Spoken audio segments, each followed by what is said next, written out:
Hello, good morning everyone.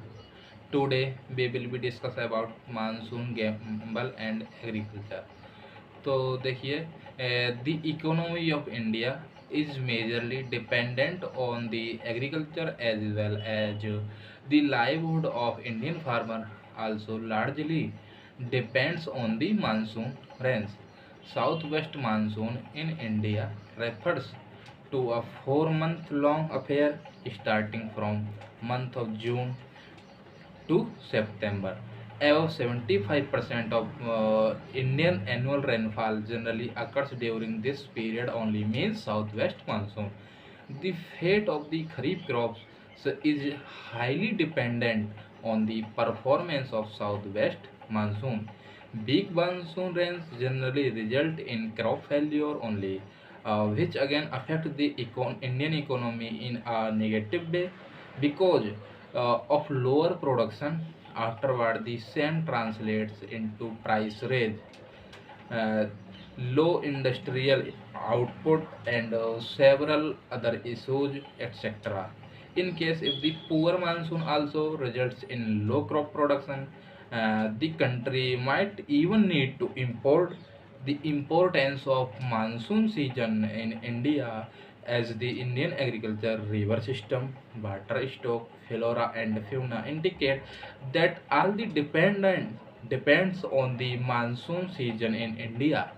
The failure of monsoon also has a huge impact over the life of an Indian farmer. Most of the Indian farmer usually rely on good crop production during the monsoon in order to earn their living and overcome debt incurred.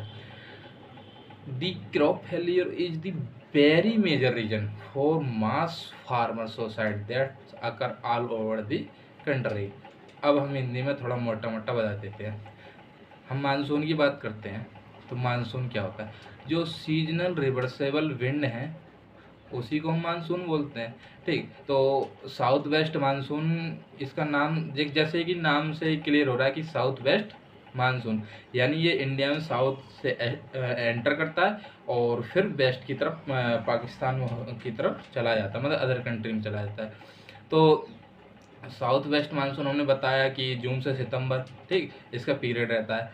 तो south west monsoon की दो branch होती हैं, एक होती है Arabian सी branch, एक होती है बे ऑफ बंगाल ब्रांच। ठीक, अगर आपने इंडिया का मैप देखा होगा तो साउथ की तरफ जाओगे तो ऐसा होता है, तो इधर की साइड होता है अरेबियन सी और इधर की साइड बे ऑफ बंगाल और इधर बिल्कुल सीधे में हिंद महासागर।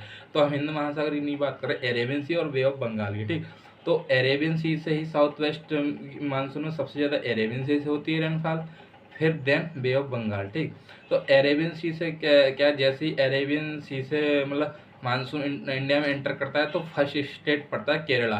तो केरला एक ऐसा स्टेट इंडिया का जो सबसे पहले साउथ वेस्ट मानसून से रेनफॉल को रिसीव करता है। जो मानसून की नॉर्मल स्पीड होती है 30 किलोमीटर पर आवर। अब ये जो अरेबियन सी वाला है ये नॉर्थ की तरफ जाता रहता है और फिर पाकिस्तान की तरफ मुड़ जाता है। बे ऑफ बंगाल जो है वो बे ऑफ बंगाल से एंटर करता है और ये नॉर्थ ईस्टर्न स्टेट में बारिश करके और ये वेस्ट की तरफ, यानी जो इंडो गैंगेटिक प्लेन जोन है इंडिया का, उसमें रेनफॉल करते हुए ये भी अदर कंट्री में मूव कर जाता है साउथ की तरफ। तो जो साउथ वेस्ट मानसून है एक्सट्रीम नॉर्थ यानी Jammu Kashmir and extreme south Tamil Nadu, इन दो स्टेट को छोड़कर लगभग मोस्ट जो इंडिया का पार्ट है उसमें ये मतलब रेनफॉल करता मतलब कंट्रीब्यूट करता है साउथ वेस्ट मानसून। अब देखिए, अब जब तमिलनाडु में और जम्मू कश्मीर में जब वर्षा नहीं होगी साउथ वेस्ट मानसून से, तो इसके लिए एक दूसरा मानसून होता है नॉर्थ ईस्ट मानसून, जिसको रिट्रेटिंग मानसून कहते हैं।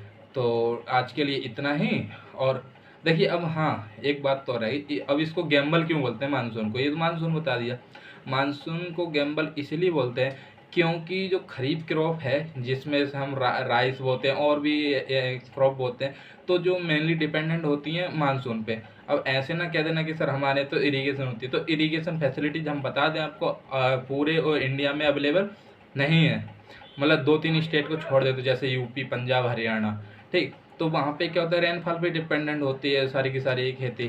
तो मानसून में रेनफॉल अच्छी हो जाती है तो वो मानसून में ही क्रॉप करते हैं, बाकी फैलो छोड़ देते हैं या ऐसी क्रॉप ग्रो करते हैं जो विदाउट इरिगेशन के भी कुछ ना कुछ प्रोडक्शन दे देती हैं। ठीक, तो क्या होता है जब उन्होंने जो रेनफॉल है, जैसे 880 mm रेनफॉल होती है साउथ वेस्ट मानसून से, तो इसकी जो इंटेंसिटी है मोर देन 50%, तो 2 से 3 रेनफॉल जो होती है फर्स्ट उन्हीं में हो जाती है। अब बाकी 50% बची, तो 50% बाद में होती रहती है। तो एक तो इसकी इंटेंसिटी ज़्यादा होती है और इर्रेगुलर इंटरवल पे आती है, इसको पता नहीं होता कि मतलब अब आएगी कि कब। मान लीजिए क्रॉप को तो एक उसके लिमिटेड पीरियड पे चाहिए होती है स्टेज, जिसको हम बोलते हैं। तो इरेगुलर और अनप्रेडिक्टिव रेनफॉल और मतलब इंटेंसिटी कम या ज़्यादा होती है, इसीलिए क्रॉप फेलियर हो जाती है और इसीलिए हम मानसून को गैम्बल बोलते हैं। थैंक यू दोस्तों, आज के लिए इतना ही और मिलते हैं कल। तब तक के लिए bye bye, take care of yourself. Thank you, Radhe Radhe.